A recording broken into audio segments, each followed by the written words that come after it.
Pulpit Show, and I am Robert Gatewood, your host. We are here every Friday at 10:30 a.m. bringing you the good of marketing gospel. We're not saving souls, we're saving businesses, saving jobs, saving our community. Now, if I happen to save a soul along the way, don't hold that against me. We'll just call that icing on the cake. Now, the mission at Marketing Pulpit Show is to build strong businesses in our community so that we can put our people to work. And we do that with business development, job creation, and service. So if you ever find yourself in a business crossroads and not sure which way to turn, just turn on the Marketing Pulpit Show because we're on a mission. The show is broadcast live from the illustrious radio. Welcome to the show, everybody. I'm Robert Gatewood, and go to marketingpulpit.com to find out more about the show. You can find out about past shows. You can find out about the guests. You can also watch the show live right on the homepage.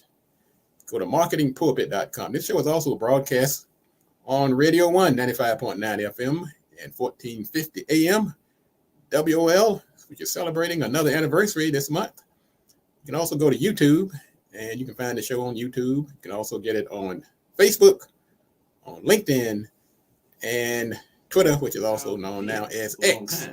If you wonder who this attractive young lady is sitting next to me, this is our guest today, attorney Margot Thomas. She's joining us. She's an attorney at law, and she specializes in business law. I'm not going to try to tell her story. As a matter of fact, I'm going to let her introduce herself. Good morning, Margot. Good morning. Thank you for having me, Robert. Really happy to be here. And yes, we do business law, business divorces specifically, helping business owners navigate disputes with their clients and vendors and partners through Maryland, DC, and Virginia. And how long you been doing this? 15 years. What? Yeah. You started when you was like 12 or something? A long time. Okay, it's been a while. Actually, it's hard to believe you've been doing it that long. Well, let me ask this. And also, if you have questions for our guests, call us at 1-800-450-7876. 1-800-450-7876. We are here. Fraternity Margot Thomas. This is the Marketing Pulpit Radio Show. I'm Robert Gatewood, your host. Now, just because, let's assume we don't know anything about law. We're business owners. What is some of the basic things that a business owner should understand about the law and how it pertains to their business? I think the most basic principle is it's just like going to the doctor. Okay. Like you need preventative maintenance, just like going to get a wellness check before you get sick. It's the same thing with business owners. A lot of people wait until there's a dispute or a problem, and that tends to cost more time and energy and money than it would building a solid legal foundation, getting a few things in place to protect yourself for the future. So it's about prevention. So prevention, that old saying, an ounce of prevention is worth a pound of cure. Yes. Because I'm going to tell you, most people, probably myself included, I don't really think about it until I get that letter from somebody or something happens or a client is mad, threatening to sue you. So you're saying that's a little late to the party? Yes, the prevention is building the contract with your clients that will protect you and your business. So we have so many people who come to us with, we call napkin agreements or handshake deals, where, it's a friend or a family member or somebody that they know and trust, and they didn't think it was going to turn into something. So, they didn't have a contract written to protect them. So that's the preventative maintenance, just putting some time and energy on the front end, laying out the expectations and what happens if there is a dispute before there is one. So should everybody have a lawyer? I think I'm biased. Of course you're going to be yes, right? And they should probably have you too, right? Well, let's just say be objective. Is it advisable? Let's just say if you put yourself in my shoes, for instance, or some other business owner, and let's say you weren't the lawyer. Would you think it's a good idea to have a lawyer on standby or in your Rolodex? Or I'm trying to figure out, when you say somebody is my lawyer, is there some type of agreement? Is there like some kind of retainer, or is it just kind of like I call you when you need me? How does that normally work? So it can be that. A lot of lawyers have a billable hour structure where you pay them per hour. But we like to think of it differently, more like a subscription model. Like you should be able to pick up the phone and ask a question without worrying about how many minutes you're on the phone with your lawyer. So we're trying to change how we bill for our services and allow people to have a certain amount that they pay over time so that they can pick up the phone whenever they have a question and not be worried about, how much time or what bill they're going to get, or, some unexpected huge legal bill at the end of the month. I don't think that that's the way that legal services should be offered. And 99% of the time you go to a lawyer, they say, pay this money up front, we're going to bill you hourly, and you have no idea whether you spend an hour or 10 hours, and I just don't think that's fair, especially to business owners who are entrepreneurs and need some certainty and, what the finances are going to be every month in their business. I like that. Yeah. Why don't all lawyers think like that?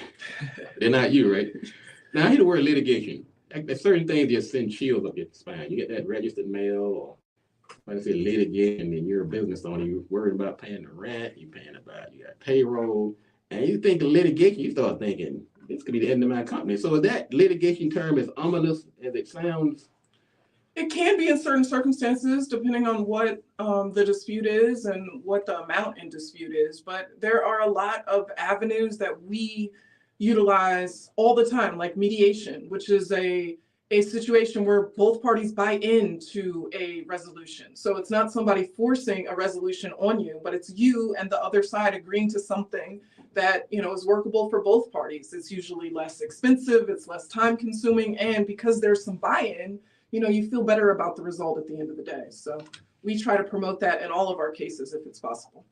Are you listening to the Marketing Pulpit Radio Show? I have my special guest today, attorney Margot Thomas. If you have a question for our guest, call us at 1-800-450-7876, 1-800-450-7876, and we're glad to take your questions today. You got to get this information while it's on the house, because it seems like most attorneys, you know what I mean.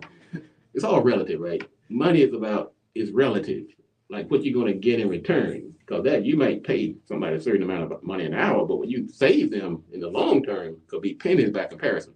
Absolutely. And what are some of the common reasons somebody might litigate as a business owner? Most of the people we represent have disputes with their clients, their vendors, or their business partners. Business partners. Get out. Just like you were talking about revenge, we call them business divorces. They're just like real divorces, except it's a business partner that you went into business with. There's usually the same type of fundamental problems, communication. You don't feel valued. You don't feel heard in the situation. And now you own something with this person and need to go your separate ways and navigating that process. I guess it's like a divorce. It has the same emotions. It has the same vengeance, revenge, principle, all those same emotional elements that you would have with your spouse going through a divorce. People usually have with their business partner, because that is someone that they know and trust well and have worked with and built something successful with. So, it's hard to split that or go your separate ways or sell that. So. Well, we're in this age now. We're in this technological age. We got social media out here. Now we have AI. Is that presenting some different challenges that's making your job more interesting or more challenging? Or I think AI, remote, all the things that COVID has pushed on us has been a game changer. I think a lot of people, our firm included, have leaned into that. And I appreciate the conveniences that we now have because of technology. I think there are some other people that kind of run away from that, but I think that is something that can certainly help all of us as entrepreneurs, grow our businesses if we all lean into the opportunities that we now have. And there's also, they got all these online like legal services now where you can go in there and pay like $1 a month, and they claim they can handle all of your legal problems. And once again, you may be a little biased, we accept that, but is that, why shouldn't you do that? Why should somebody contact you when they can go online and pay $10 a month and get all their so-called legal challenges handled? So I think if you asked any entrepreneur, like even if you were a plumber, I think you would ask, the plumbing business, why is your plumbing business different than everybody else's? Right. It's not a one-size-fits-all solution. You would feel like your plumbing business is better because you have better services or customer service or whatever it is. And I feel like the legal field is just like that. It's not a one-size-fits-all solution. And I think that if you go online and you type in some data and there's a template and they spit out a document, that may not be tailored towards your business. And I think the most successful contracts, the ones that are most likely to avoid a dispute, are those that really dig in on what you are trying to protect and what you do, and dealing with attorneys that really understand what your business is about? I usually tell people I'm in the business development, as you know, and some people ask me, what do I need to be successful in business? What are 3 people you got to have on your Rolodex? I keep saying Rolodex. It's so old school, right? And it's showing my age, right? You're like, what's that?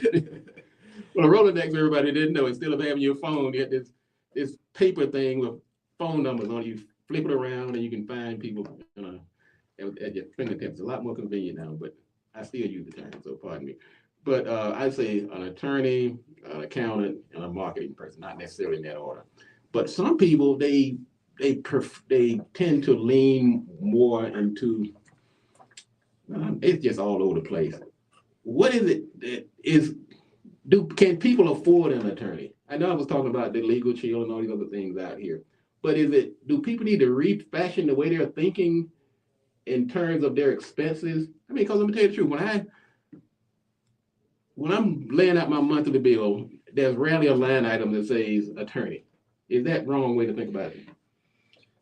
I think the subscription model really speaks to that because it allows you to have a line item that you can plan for, and it's a lower amount than you would have to pay if you're in some big dispute and now you have to outlay thousands of dollars to try to keep your business afloat because someone's suing you because they're dissatisfied. You have the subscription model. And that's what we promote, a different way of thinking about legal billing.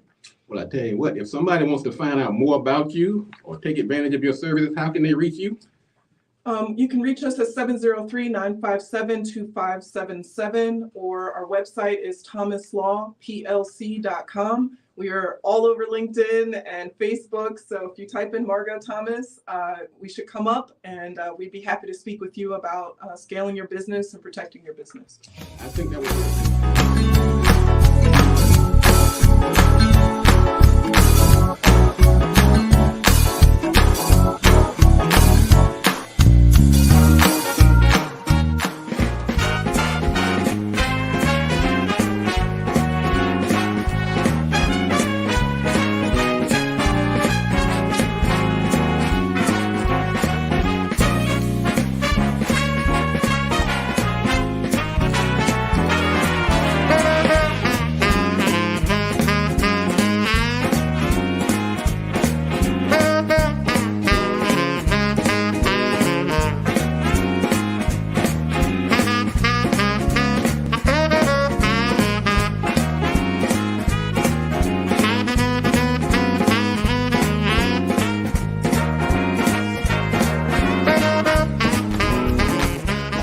We are back. This is the Marketing Pulpit Show. I'm Robert Gatewood, your host. Go to marketingpulpit.com and you can share the show. Watch it right on the homepage, even though we're broadcasting on Radio 1 95.9 FM out of Silver Spring every Friday. We're actually in our Largo studio today, but we're broadcasting through Radio 1, and you can also catch the information on YouTube, on Facebook. You can get it on LinkedIn. You can also get it on Twitter, which is now called X. Let's talk about, and also welcome if you're tuning in for the first time, and also go to the directory and get your name in the directory. First of all, let me introduce my guest, Minister Nathaniel Jordan. Welcome to the show. Thank you, brother, for having me. It's been finally. Trying to get the mic out your face. Perfect. Yes, sir. Finally here, and good morning to everyone that's tuning in. Man, you have quite a radio voice. You are no stranger to the microphone. I can tell that. You ain't singing. You ain't singing. You know, that's the thing. I have this baritone voice, but unfortunately, God did not give me the gift of song. I got baritone. He gave me the gift of preaching. So I just have to be satisfied with that. I try. I'll be trying. Well, you need a voice for preaching too, so it's not wasted. I mean, I listen. I hear your voice. I'm ready to listen. All right, man. Introduce yourself to our audience, brother. Yes, sir. So I'm the Minister of Wellness, Nathaniel Jordan. Many of you have probably that tune in a lot to the Carl Nelson show that precedes it. Probably heard me on his show. I've been on this show quite a bit of time. So, and I am the son of the late great Pastor Eddie Jordan Jr. And he's the center of why I do what I do, because I watched him eat himself to death, because as one of my new books talks about, this slave theology that we were taught in the church said, if you bless your food in Jesus' name, it'll be nutritious. And my father believed that. and that theology killed him. 9 strokes, death at age 66, wearing a diaper on a feeding tube. And he blessed everything in Jesus' name. Then he taught me that, and I was blessing everything in Jesus' name, and I was 260 pounds of high blood pressure on the police department. So when I actually started to study the scriptures and learn that these things that we were taught about food is a lie, it radically changed me. And I ended up losing 100 pounds, reverse heart disease, high blood pressure. I started coaching people on the police department.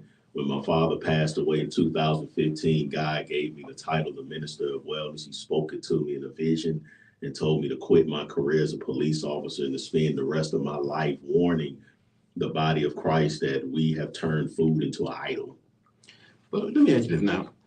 People can sit there and listen and you present all of the evidence. Yes. And they still want to embrace the lifestyle. Yeah. How do you get the message out to those people? Well, they made the food into drugs. It's hard for me too. You know, even as I speak here, I'm not, when I first lost, I was very, very lean. So I'm not even me as the Minister of Wellness, it's a constant battle every single day. They turn food into heroin. It's not food, it's heroin. They put drugs in the food to hook people's brain. So it's not that the person is being weak or hard-headed or stubborn. You're saying there are these addictive qualities that's actually added to the food. I'm saying it's sorcery. Okay. That's what I'm saying. I'm saying that yes, this is sorcery. They have made food more addicting than any substance or anything in the world. That most people, you don't have a will within yourself to stop. It takes as a concerted it needs to be rehab centers in every city across America. That's what it needs to be. That's what it takes. So now there are principles that I have learned being a recovering food addict that can help people that I have used. And those are some of the tools that I'll be teaching on Saturday. A part of that is knowledge. And so God has given me a gift to really inspire people to break free, which is why if you go on my YouTube channel, The Minister of Wellness, I have a playlist of about 7 videos of people who have healed through fruit fasting, which is the method that I teach. As a matter of fact, a lot of success stories.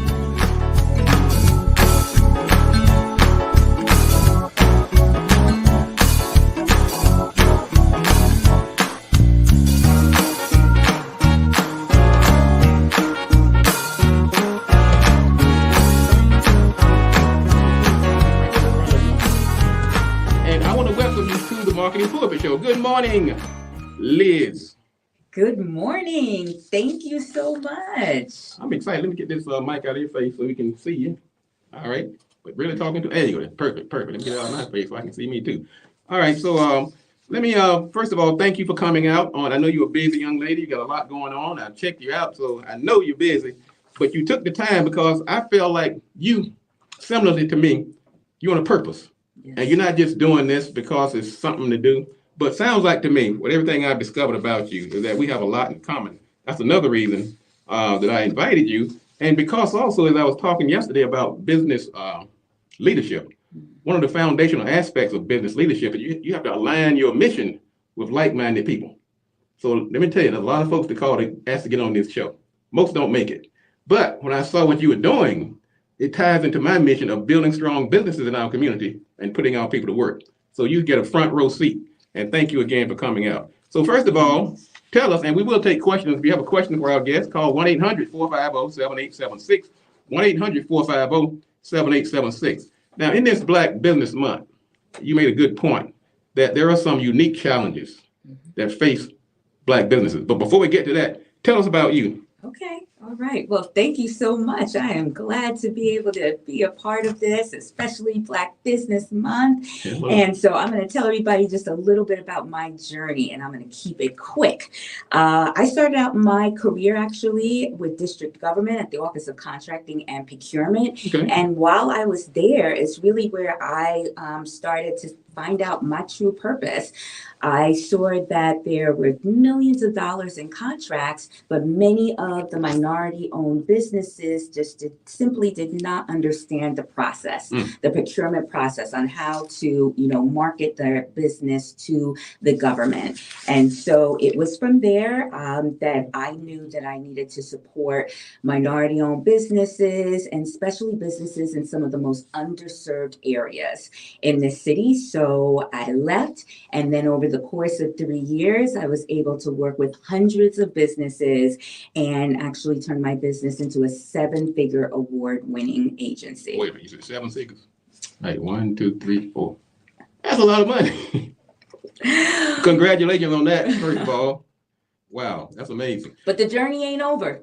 So I do need to add this part in. COVID hit, right? Okay. A lot of struggles, a lot of clients, contracts that definitely closed out. And so I transitioned and I went into the public sector. And so I manage now a major retail investment initiative with the city and have been able to provide over $7 million in the last year in capital to support innovation and revitalize neighborhoods. Now, how did you get the name Small Biz Liz before we go to break? Quickly.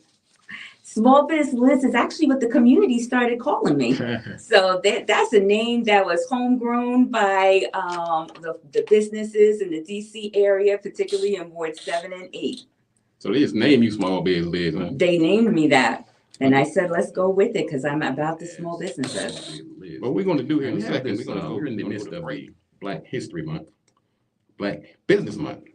Well, I guess that's history too. And so I thought it would be very fitting to talk about some of the unique challenges. So I'm going to ask you to give me a short version of what are some of the unique challenges that face our community that may not impact other communities as so direly. Absolutely. So one of the main areas, access to capital. I'm sure everybody has heard that, Black businesses, just 1% of business owners obtain even business loans in their first year. It can be quite a challenge. And so being able to have that first kind of seed money, investment money, it's a challenge in our community.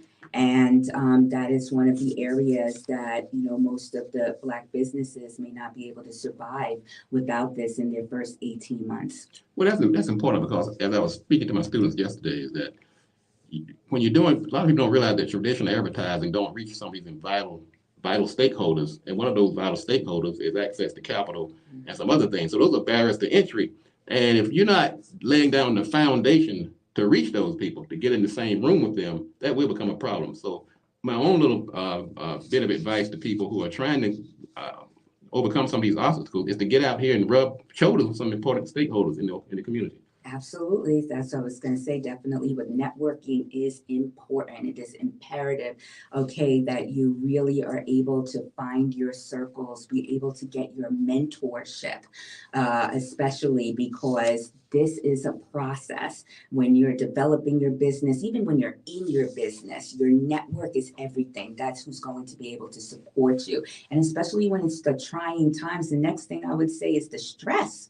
There's a mental component to all of this, and especially for Black business owners as well. There is a lot on your time, family obligations. I mean, it runs the gamut, and being able to actually stay sane through the process is key as well.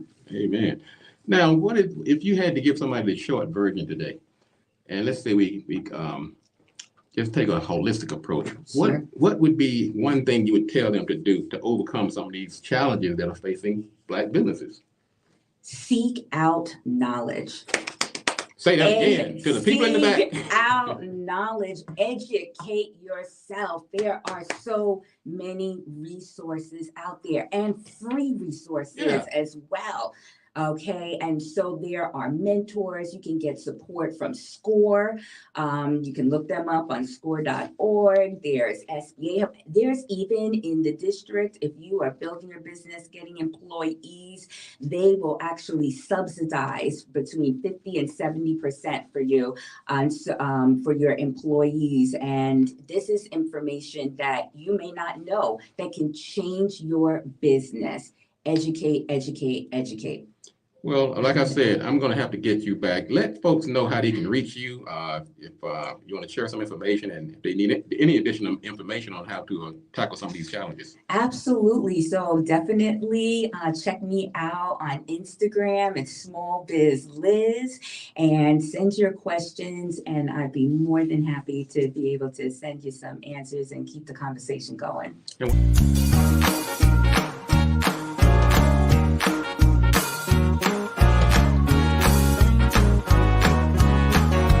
I'm Amina, the founder and CEO of HBCU Leggings. My small business story started with my passion for my alma mater, Howard University, one of the most renowned historically Black colleges and universities.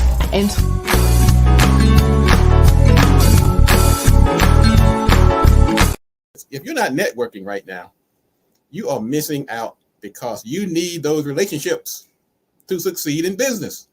Full stop. This is not debatable. Okay, we're not going to argue about this, ladies and gentlemen. Get out here and make those relationships, because you need more than just customer acquisition to succeed in business. You need all of the stakeholders, contractors, employees, suppliers, vendors, partners, funders, government agencies, community, nonprofits. And the best way to do that is to get out there and rub shoulders as a networker.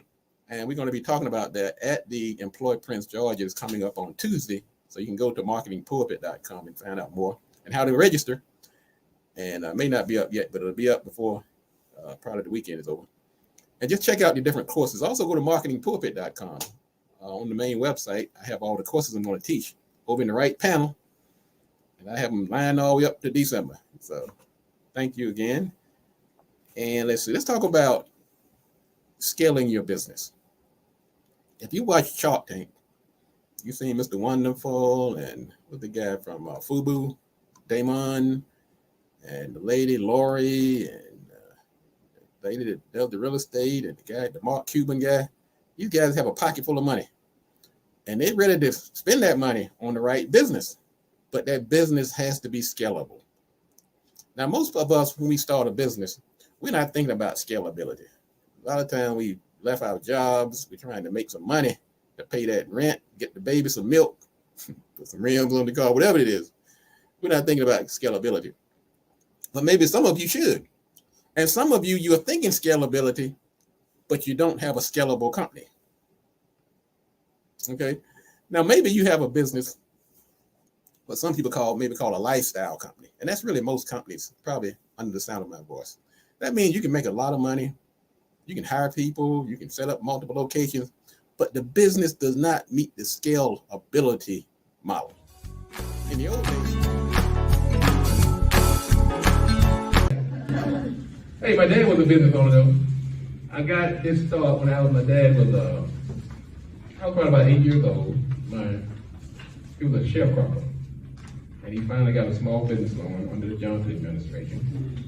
And he gave me some sound advice. He said, son, never criticize a man or woman until you walk a mile in their shoes. Pretty good advice, right?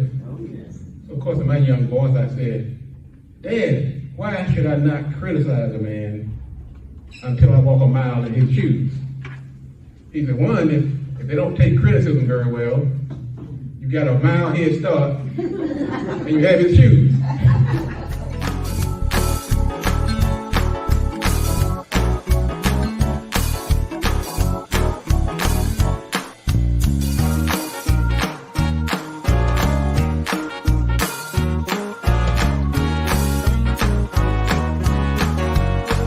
Jacked up idea that's never going to get off the ground, Robert Gatewood is going to tell you. All right, don't get mad at me now. Tell him I'm saving you some heartache down the road. I'm going to tell you something else I'm saving. I'm saving the folks that you might do damage to if you get out here, start a business, and not taking it seriously, and people are transferring their accounts over to you.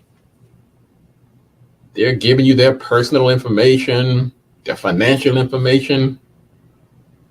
They're trusting you because you told them you were in business and they took you at your word. don't betray that trust.